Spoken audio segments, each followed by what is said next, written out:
Chers amis fidèles du Padre Pio, bonjour.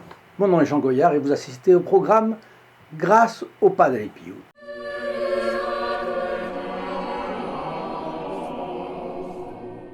Et effectivement, aujourd'hui, nous allons discuter de certains de vos commentaires reçus directement par lettre ou par mail. Et nous nous retrouvons d'une façon comme ça un peu plus légère, disons une conversation. Une conversation, c'est la manière de communiquer en famille ou entre amis. Et disons que nous sommes les deux. Nous sommes les deux en même temps, des amis bien entendu, mais aussi les membres d'une même grande famille. Une famille d'âmes qui, si vous y réfléchissez un petit peu, a une foule de valeurs communes. Bon, avant tout catholiques, réunis par le même baptême et la même foi. Quelle foi? Vous avez certainement entendu dire autour de vous un jour ou l'autre, « Ah, oh, celui-là, il est croyant. » Mais croyant en quoi? Cela ne veut absolument rien dire. Je crois en Dieu, le Père Tout-Puissant, Créateur du ciel et de la terre. Oui, mais vous vous rappelez ceux qui croyaient au veau d'or, des gens qui avaient été choisis par Dieu, par Jéhovah, et qui croyaient au veau d'or. Eh bien, ils étaient croyants eux aussi. Mais Dieu a interdit d'avoir un culte pour les faux dieux. Bon, Dieu est un Dieu jaloux. Bien. Donc, il s'est présenté lui-même, il a transmis aux hommes ses caractères, et nous devons l'adorer dans ses caractères. Pas comme n'importe quoi, comme un Brahma, Vishnu ou Bouddha, bien entendu. Alors, vous savez que ces caractères, les caractères de Dieu, on les trouve dans deux endroits. Dans la révélation, bien entendu, et puis dans la tradition. La révélation, c'est d'abord l'Ancien Testament et le Nouveau Testament, c'est-à-dire les Écritures. Et puis la tradition, évidemment, en plus, parce que tradition veut dire transmission, c'est ce qui nous a été transmis, l'héritage que nous avons reçu et qui nous vient du Christ via l'Église catholique depuis lors, c'est-à-dire la doctrine qui a été expliquée par les papes, complétée, absorbée par les papes bien entendu, mais complétée par les pères de l'Église, et puis les théologiens. Attention, hein, il y a bons théologiens et mauvais théologiens. Vous savez qu'il y a eu beaucoup de théologiens qui ont été ou qui sont actuellement, hélas, 3 fois hélas, il faut le dire, hérétiques, schismatiques, etc. etc. Bon. Alors, une vieille maison pas entretenue, où le culte du passé serait poussé jusque à conserver de vieilles nappes encore marquées par des taches rebelles. Bon, ce ne serait pas la tradition. Un refus d'eau courante qui obligerait les propriétaires à monter des brocs d'eau chaude au premier étage pour la toilette. Ben, c'est pas pensable, évidemment, aujourd'hui. Ou encore la poussière sur les poutres pour faire mieux ancien. Tout ça, ce n'est pas la tradition. Tout ce qui est poussière et moisissure, ce n'est pas la tradition.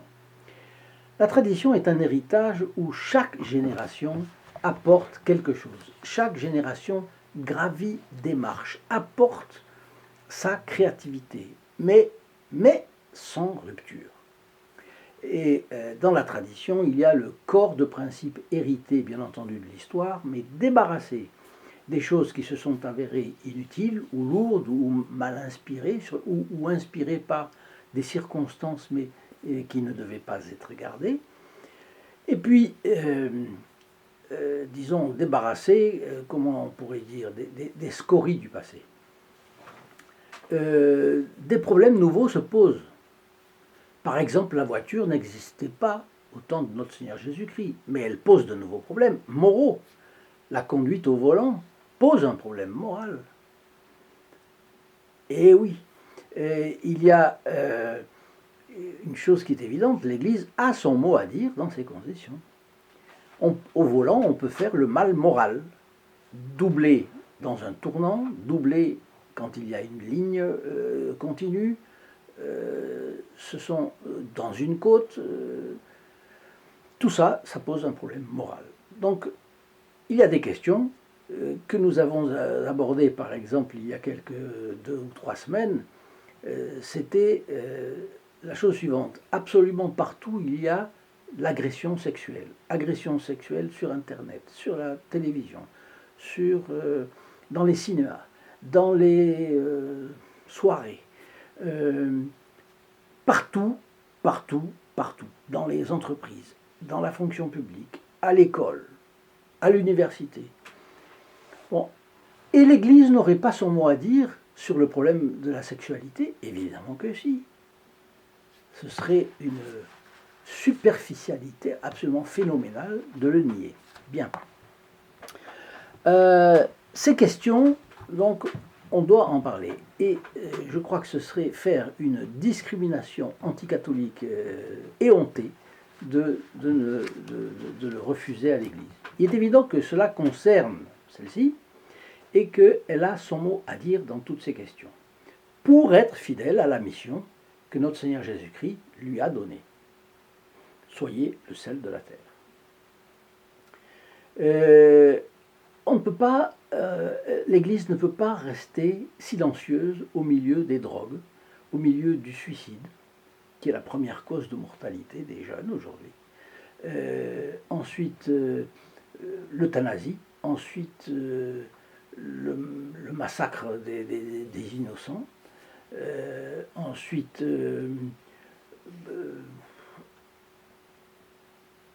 un nouveau problème. Une partie de la structure ecclésiastique abandonne tout. Voyez le chemin synodal allemand. Le Vatican a essayé de canaliser un petit peu ceci, cela. Mais, c'est, comme disent certains cardinaux, c'est de l'hérésie et c'est du schisme. C'est gravissime. Bon. Donc, on en est à voir une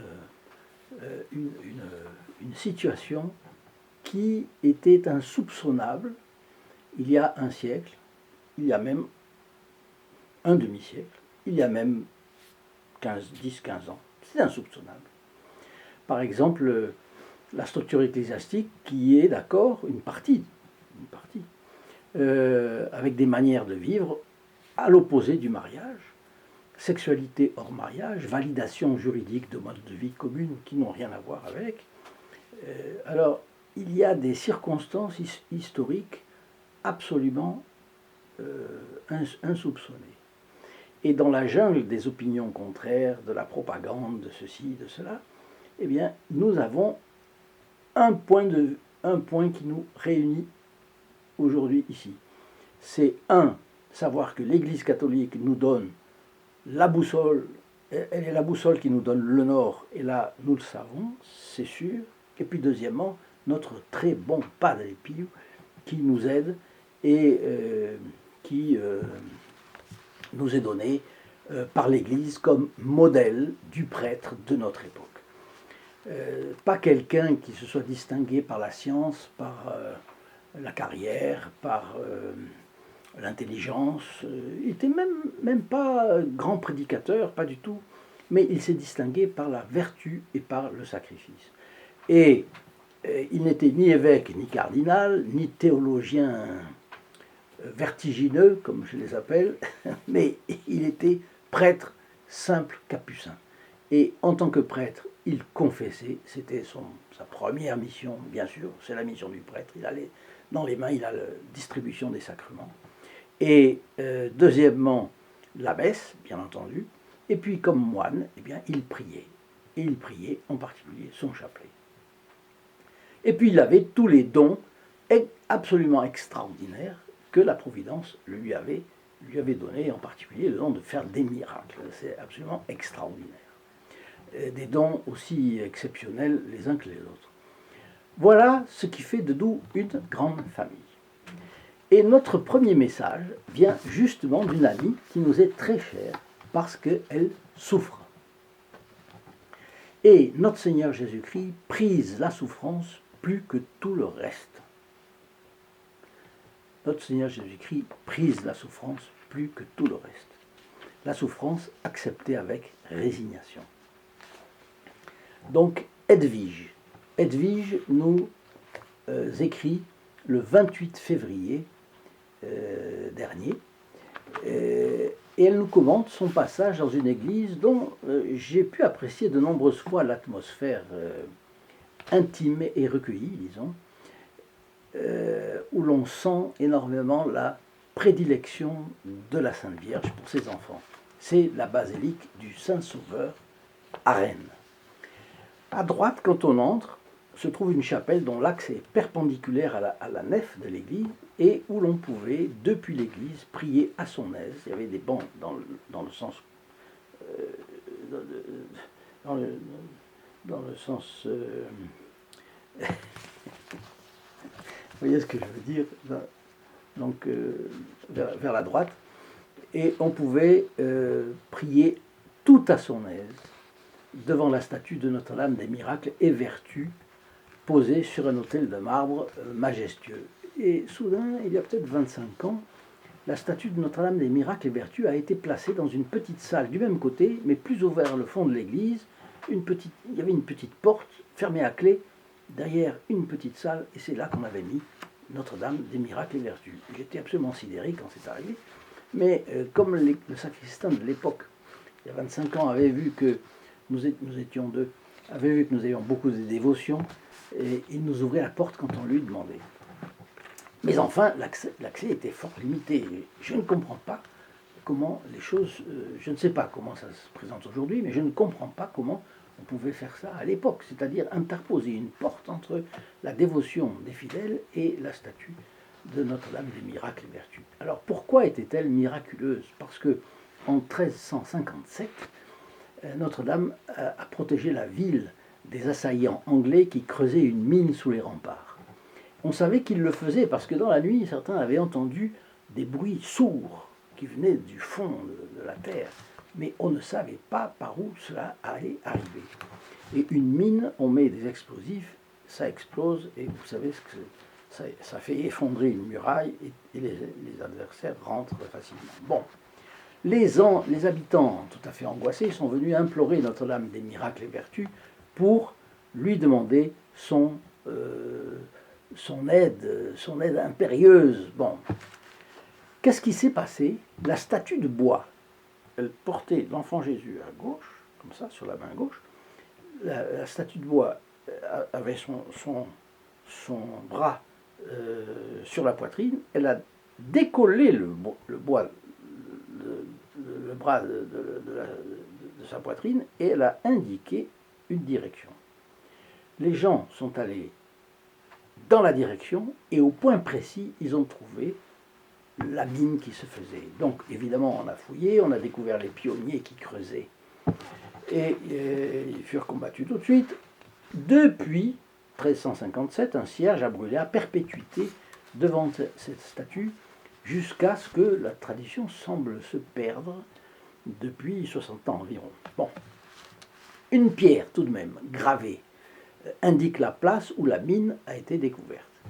Et grâce à Notre-Dame. Et depuis, la population a toujours imploré à cet endroit-là l'aide de la Sainte Vierge, et de nombreux miracles sont vraiment attestés. J'ai un document là-dessus, c'est fort intéressant. Mais je reprends la lettre donc de Edwige. Quelle joie de vous retrouver chaque jour sur la chaîne YouTube pour entendre parler de la vie de notre cher Saint Padre Pio. À l'exemple du Padre Pio, récitons notre chapelet tous les jours comme l'a demandé la Vierge Marie dans ses apparitions. Le chapelet est la chaîne qui nous lie à Marie. Merci de tout cœur pour celui que vous m'avez adressé du Padre Pio.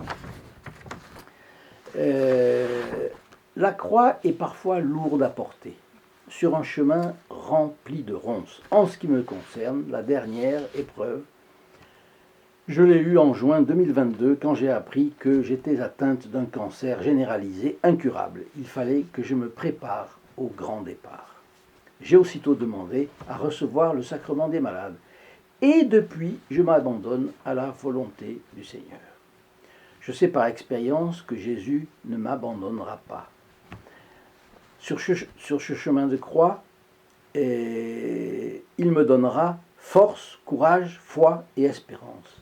Dans ce combat, j'ai la Vierge Marie, Sainte Thérèse de l'Enfant Jésus et le bon Padre Pio. Je marcherai jusqu'au bout où Dieu veut me conduire et où il m'attend.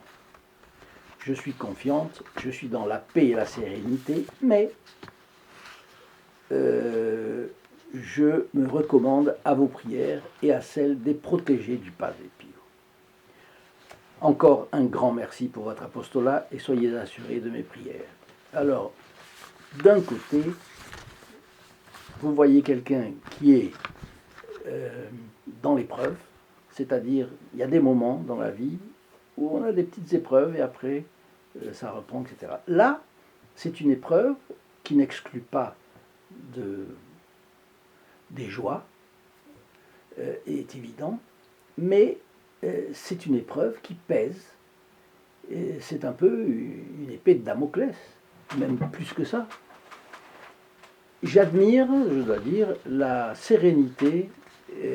Cela ne peut venir que d'une grâce, donc elle est accompagnée par la grâce, la sérénité d'Edwige. Parce que c'est dans la souffrance qu'on voit vraiment la personne. D'un autre côté, je vois qu'elle a une grande sérénité, elle sait, ça nous arrivera à tous, tôt ou tard. Nous allons passer devant Dieu, la chose est très sérieuse. Bon, mais Edwige se recommande à nos prières. Et je pense que c'est le moins que nous puissions faire. Une protégée du Padre Pio qui demande aux autres protégés du Padre Pio de prier pour elle. Eh bien, je crois que nous lui devons ça, par charité, parce que une chose qui nous relie les uns les autres, c'est bien l'amour avec lequel le Padre Pio traitait son entourage. Donc, nous allons prier pour Edwige. Dès lors, elle est dans notre chapelet, dès qu'elle a écrit, elle est dans notre chapelet de tous les jours, mais je pense qu'elle pourra l'être également dans le vôtre. Je remercie Edwige de son courrier qui est pour nous une incitation au courage, à la sérénité, à l'espérance, à la confiance même. Angèle nous écrit de Lorraine. Alors, Edwige était de Rennes, Angèle est de tout à côté de Metz. J'ai bien reçu votre envoi des photos, médailles et livrets du Padre Pio et je vous en remercie. Depuis que j'ai pris connaissance de vos vidéos sur YouTube, je me suis affilié aux membres des protégés du Padre Pio. Je prie tous les jours et je vais de temps en temps allumer les cierges à la cathédrale de Metz. Depuis novembre 22, une brouille s'est installée au sein de ma famille entre mon fils et ma fille. Cette brouille est partie de rien, n'a cessé de s'enfler, et là c'est au bord de la rupture, ce qui signifierait pour moi la chose la plus triste et la plus catastrophique qui pourrait m'arriver, ma famille et son unité étant plus que primordiale pour moi. Je comprends bien. Je veux malgré tout garder confiance en une prochaine réconciliation et je vous demande instamment à vous et à la communauté des protégés du Padre Pio de bien vouloir prier pour que cela advienne le plus vite possible. Et bien là aussi, non seulement nous prierons pour Edwige, mais nous prierons de Rennes, mais aussi pour Angèle, de Metz en Lorraine. Quentin à présent.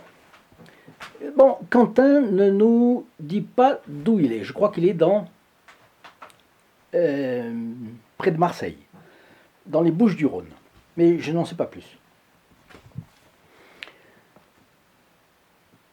J'ai beaucoup aimé la vidéo Padre Pio guérit dans l'instant un enfant promis à la mort. Surtout lorsque vous avez donné les passages de la Bible et du catéchisme. Vous serait-il possible de faire ce même type de vidéo sur les autres commandements de Dieu, expliqués comme aujourd'hui, notamment celui-ci: tu ne commettras pas d'adultère. Car de nos jours, beaucoup de choses sont considérées comme normales et sans conséquence. Or, si je ne me trompe pas, notre Seigneur déclare que tout homme qui regarde la femme d'un autre en la désirant a déjà commis l'adultère avec elle dans son cœur. Quentin, vous avez parfaitement raison. Je précise que Quentin a 22 ans. Vous voyez que les protégés du Padre Pio couvrent une tranche d'âge très vaste. Oui, je pense faire cela pour vous répondre. Prendre les commandements de Dieu les uns après les autres. Mais évidemment, cela risquerait de nous emmener très loin, c'est-à-dire de prendre une grande partie des vidéos sur le Padre Pio. On peut imaginer une fois par semaine, ou bien une fois tous les 10 ou tous les 15 jours, une vidéo de commentaires sur les commandements de Dieu. Ça c'est vrai, c'est parfaitement exact. Bon, d'abord il faudra commenter le vôtre, déjà, votre question.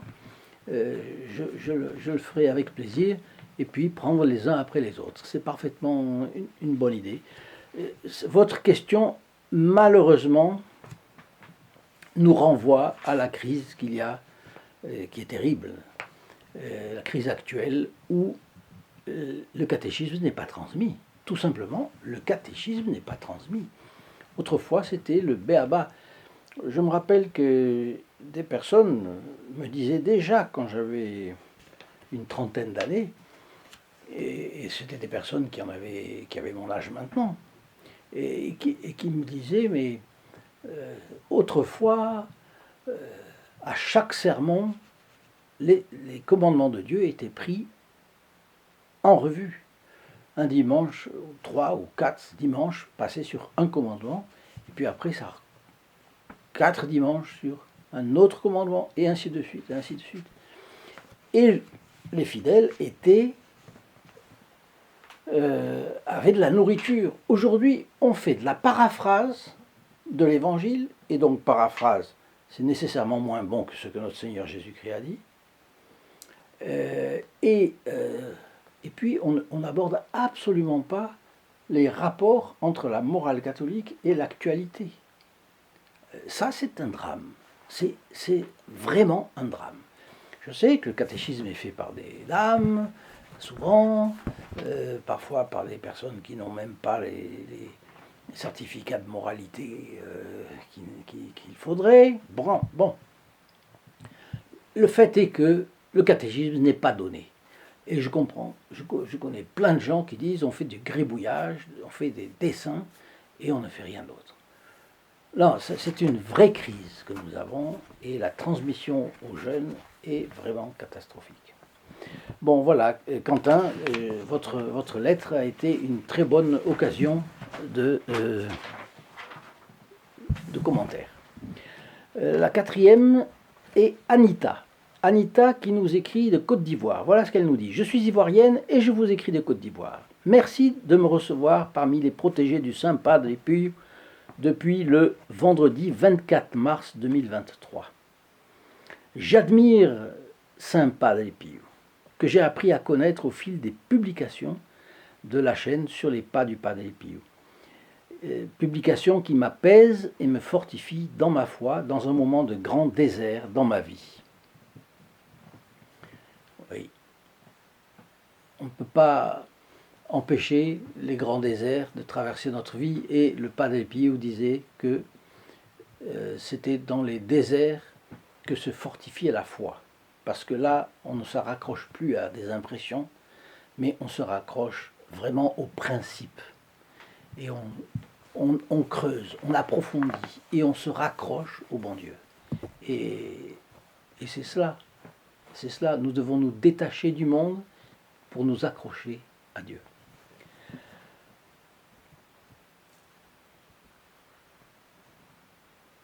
Anita continue. Je suis tombée sur votre publication sans le vouloir. après avoir consacré ma maison à Saint-Joseph en mars 2020. C'est très intéressant. D'abord, c'est Saint-Joseph qui l'a amené à la chaîne, sur les pas du Padre Pio, et en plus de ça, sans le vouloir. C'est-à-dire que ça a vraiment été une intervention. Saint-Joseph, certainement, et le Padre Pio avec. Mais tout passe, les épreuves passent, et avec l'intercession de Saint-Joseph et du Padre Pio, je suis déjà victorieuse. Bravo, c'est un bel acte de confiance. Oui. Et elle termine en disant « Que Dieu vous bénisse ». Eh bien, Anita, je suis très content de m'adresser à vous en Côte d'Ivoire, puisque j'ai habité pendant 3 ans en Côte d'Ivoire, à Abidjan, mais c'était il y a bien longtemps. Donc, je connais bien l'endroit où vous êtes. Voilà. San Pedro, Sassandra, tout ça je connais et j'ai des grandes nostalgies de cet endroit-là. Bien. Ensuite, Jean-Pierre. Jean-Pierre nous écrit de Nice. Je vous remercie pour le calendrier du Sacré-Cœur de Jésus, pour les photographies et la médaille du Saint Padre Pio. Mais ce qui me tenait à cœur, et depuis longtemps, c'était de faire partie des protégés du Padre Pio. Que ce grand saint me guide dans ma vie et vers un prêtre comme lui pour une bonne confession. Ah, comme j'apprécie ce commentaire de Jean-Pierre, vraiment. C'est bien vrai. Lui lisait dans les cœurs. Mais on voit que effectivement Jean-Pierre n'a pas trouvé un prêtre semblable au Padre Pio. Bah, c'est pas facile, il ne faut pas vouloir non plus trop demander. Mais il y a de très bons prêtres qui ne sont pas le Padre Pio. Souvent je le lui demande, et j'espère bien être exaucé. C'est-à-dire de trouver un bon prêtre. Oui, Jean-Pierre, je prendrai contact avec vous à ce sujet plus tard. Si Dieu le veut, pour partir dans la paix, pour l'amour de Jésus, et revoir sa très sainte mère. Oui, bien entendu, les vidéos de la chaîne nous donnent beaucoup de force, de courage et d'espoir, bien cordialement. Voilà, encore un protégé du Padre Pio, et je remarque une chose dans tous ces commentaires, les personnes font un effort pour accomplir ce geste militant que vous voyez dessous dans la description de la vidéo www.st-padre-pio.fr.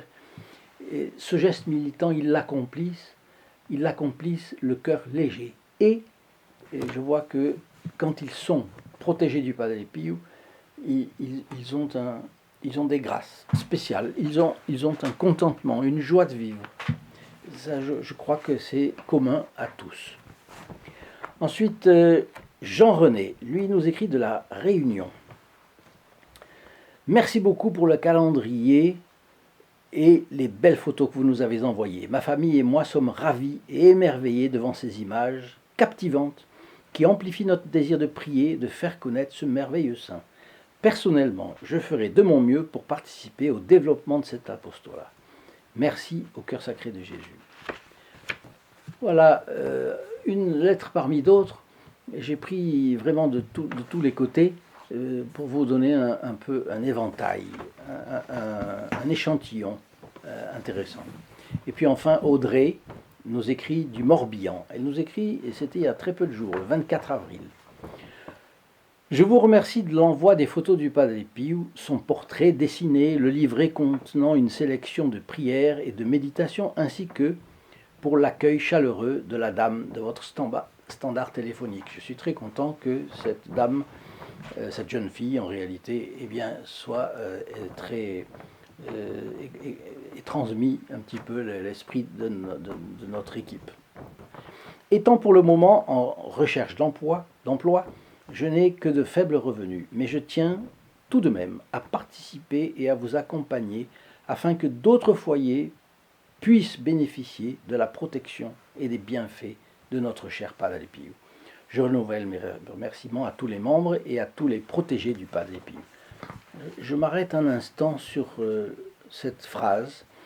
Elle est en recherche d'emploi. Audrey traverse donc une épreuve, parce qu'on n'a plus l'assurance régulière comme celui qui a son emploi. Mais elle anticipe et elle se dit, c'est le moment de faire le sacrifice, je fais le sacrifice, j'anticipe, le Padre Pio m'aidera. Eh bien, j'en suis absolument persuadé. Audrey, le Padre Pio vous le rendra au centuple. Parce que il y a des moments comme ça où on hésite et le diable est très fort pour nous faire tomber, et bien entendu.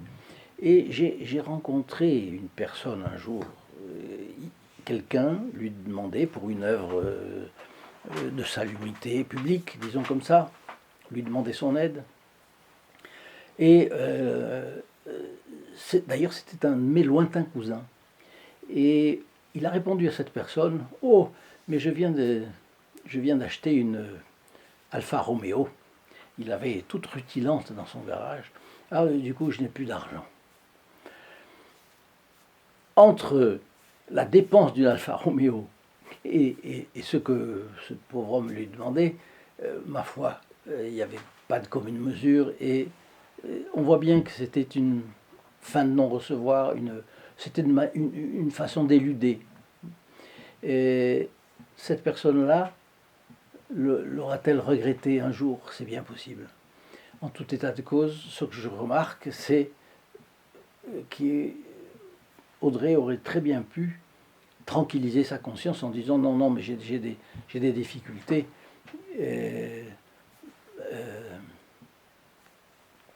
Pas tranquilliser sa conscience, se satisfaire, disons, en se disant j'ai des difficultés, je ne vais pas faire cet acte militant. Eh bien, il se trouve qu'elle l'a fait quand même, elle a pris cette initiative. Je trouve d'un côté jolie, même héroïque, mais je pense que la Providence le lui revaudra. Et comme je vous disais tout à l'heure, lui revaudra au centuple. Vous voyez, je vous ai donné quelques répercussions aujourd'hui, ça a été un peu une conversation informelle. Eh bien, je suis très heureux d'avoir pu m'entretenir avec vous comme ça, autour d'une table, et puis, évidemment, autour de notre bon Padre Pio. Et je vous dis à très bientôt pour une autre conversation, puisque des lettres comme ça, nous en avons beaucoup, et je tiens à les commenter une fois de plus avec vous. Donc, je vous souhaite une très bonne journée, et puis je vous dis à bientôt. Au revoir. In nome del Padre, del Figliolo e dello Spirito Santo, e così sia. Sia lodato Gesù e Maria, e